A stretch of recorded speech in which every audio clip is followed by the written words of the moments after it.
Hey, welcome to Taylor's Trick Taking Table. I'm Taylor, and happy Valentine's Day. Love is really in the air. We recently hit a new 55 subscriber milestone of 755, so I thought I'd celebrate by changing this old profile picture. I don't know if it's called profile picture on YouTube, but the representative image. I thought it was a funny joke to have just such a crazy old picture representing the channel. It's of when me and my friend Garrett went to The Room screening, and we took a picture with Tommy Wiseau on a, do you remember the Rumor 2? It's a phone that had a sliding keyboard. Yeah, pretty dated, huh? But along came Sai Beppu, who did amazing art on 535 and Nana and just other games that have just wonderful design and beautiful images. And they sent along this. Oh my gosh, I've never looked so good. And Claude, Claude's looking nice too. So I thought it'd be awesome to use Claude as the new representative image. Yeah, thank you so much, Sai. Definitely check out the games that they do art for it. They're just wonderful. They make their cards sing. It's just such a joy to look down at your hand and see all the wonderful things that Sai draws. So thank you so much again. And the other reason, as you can tell, I'm touching my heart so much, and you might have checked the title of the video, but as you can see, it's going to be a month about Hearts, the amazing trick-taking game Hearts, covering games that are twists on Hearts or re-implementation of Hearts or variants of Hearts. So I thought we'd start the first game of the month just covering the basic Hearts. It was the first trick-taking game I played, probably the trick-taking game I've played the most. I absolutely adore this game. It's designed by Uncredited, who's done amazing work, by the way. They're very prolific. But the hook to Hearts, I guess, is it's an avoidance game where you don't want hearts. So there you go. I thought I'd teach it, give some quick final thoughts, but also just talk a bit about the different fun things I've seen about Hearts as I've played it so much and seen so many people's different takes on it in the final thoughts. So kind of a little bit of a investigation on what makes Hearts so amazing. Because, spoiler alert, I'm giving it the seal. This game is just absolutely fantastic. So let's go to the table and I'll show you one of the best games ever. Here we have a game set up for 4 players. So each player gets a fourth of the deck, so that's 13 cards. And then simultaneously, they're all going to either pass to the left, forward, to the right, or not pass at all, depending on the round. So let's say right now they're passing to the left. So the frog player here is going to look at their hand. Maybe they pass some high cards, maybe those two and the ace of diamonds. And they're going to pass it to the left. The first trick of the game starts with the 2 of clubs, and it's a must-follow game. So when it comes to Jesse here, they have to play clubs, and it looks like they have a lot of clubs here. And the interesting thing about Hearts is I've seen it played in a few different ways. The way I play is in the first trick, you can't give anybody points. It's an avoidance game where you don't want points. So it's safe to kind of play your high cards in the first trick. So Jesse plays the highest because it's ace high, their ace of clubs. So then coming to the frog here, they follow suit as well, and they only have 2 clubs to choose from. So the jack and the 4, they're just going to play the jack. And then finally, the left portal played the queen of clubs. So the highest card of the led suit, which is played by Jesse, will collect the trick and lead to the next trick. In the game of Hearts, hearts are worth points, and you don't want points in the game. The interesting thing is that if hearts haven't been broken or played to the trick by someone who wasn't leading already, you can't lead hearts unless it's your only suit. So this queen of hearts can't be led by Jesse. So Jesse looks at their other cards and maybe they play a 3 of clubs. The frog player played their only club, the 4 of clubs, and now it's coming to Portal, and looking at their hand here, they actually don't have any clubs in their hand. So that means they can play whatever they want. And this is kind of the crux of the game here. They could play a heart. And what this does is it breaks hearts and it would put a point in the trick. So whoever won this trick will get 1 point. Again, you don't want points. Also, they have the queen of spades in their hand, which is the worst card in the game. Whoever wins the queen of spades gets 13 points.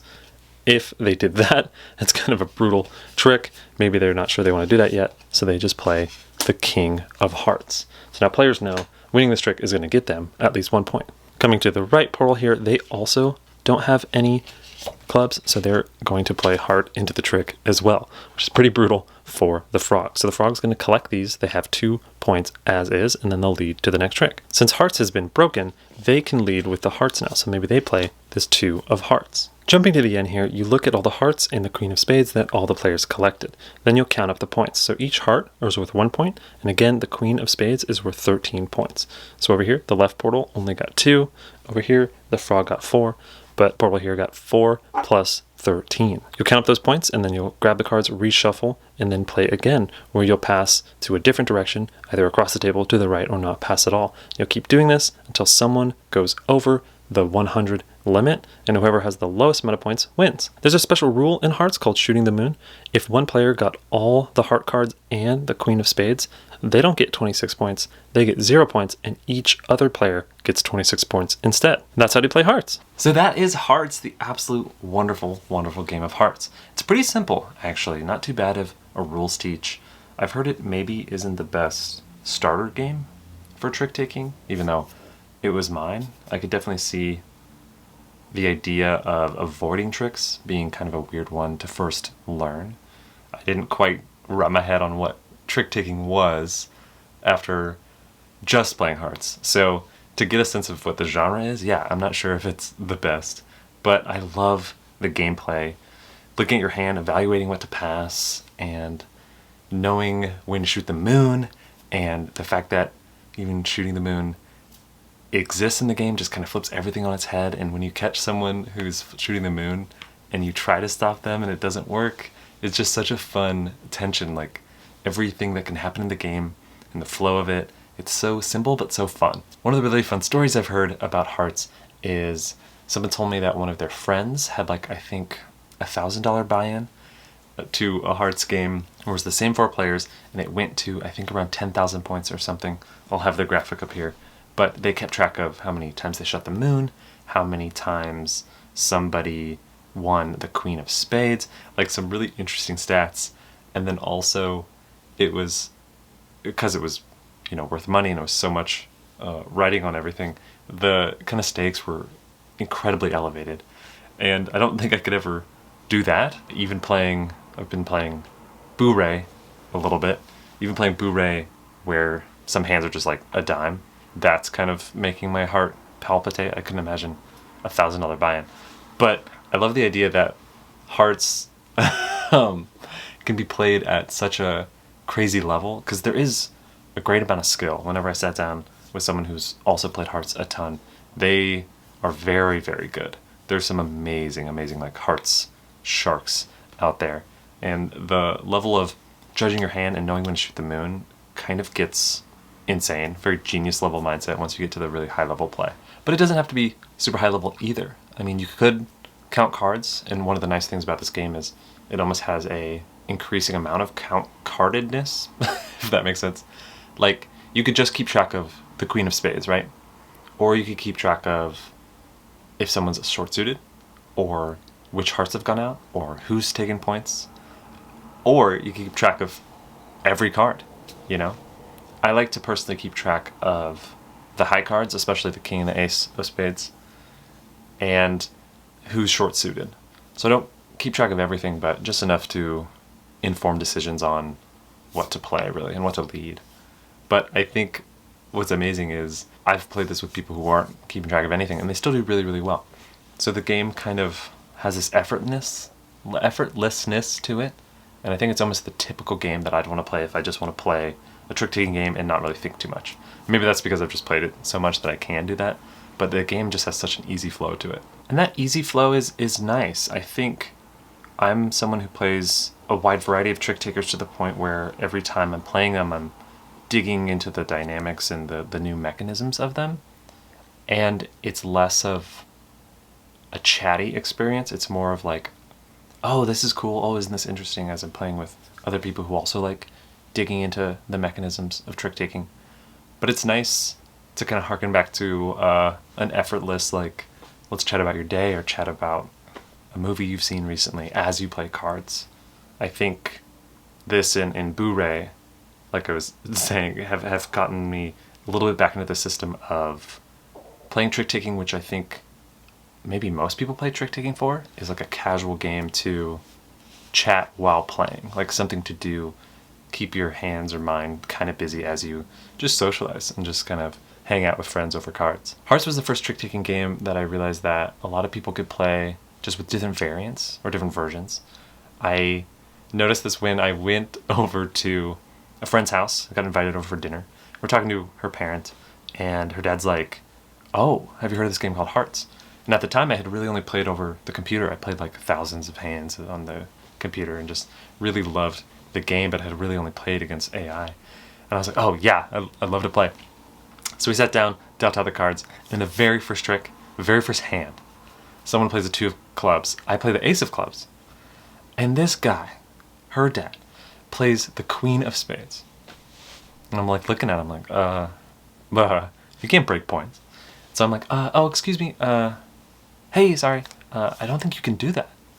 And he's like, oh no, you can do that. I'm like, I've played on a computer. They don't actually allow you to play points. And he's like, no, you're allowed to play points.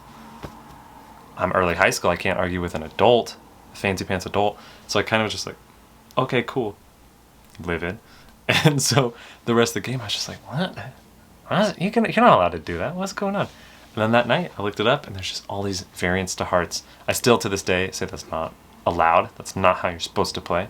But it's interesting that games like Hearts have been around so long that you can really find your flavor, find what you like to play, and have a version that suits your playstyle or just tickles your fancy the most. And that's kind of what this month is about, is kind of digging into different ways to play Hearts, or different people's ideas of Hearts, or kind of versions, or whatever they created in their mind or published of what they think Hearts is or what should be, and seeing which is best. And there's a fun in that variance. It's cool to play a game to your flavor and see how you like it. I personally like traditional Hearts. I guess that's what this month is about, is kind of finding out what other variants are interesting and fun. But so far, because I haven't really dug into the games that we will be covering yet, I think I prefer basic Hearts over like the Jack of Diamonds, or being able to break hearts in the first trick. There's a nice kind of more casual nature to those. But I'm getting ahead of myself. The game is amazing. I love original, standard, vanilla Hearts so much. So of course it gets the seal. So yeah, that's Hearts, and I just think it's the ultimate kind of comfort food for me. It's very nostalgic. Even playing against AI is just so much fun. There's such a soothing, I don't want to say highway hypnosis, that almost sounds bad, but just like pleasant feeling to playing Hearts again. I don't know how else to describe it besides kind of warm and nostalgic. like a warm cookie. Mac and cheese? Is that good comfort food? Whatever your comfort food is. It's that. Anyway, thanks so much for watching.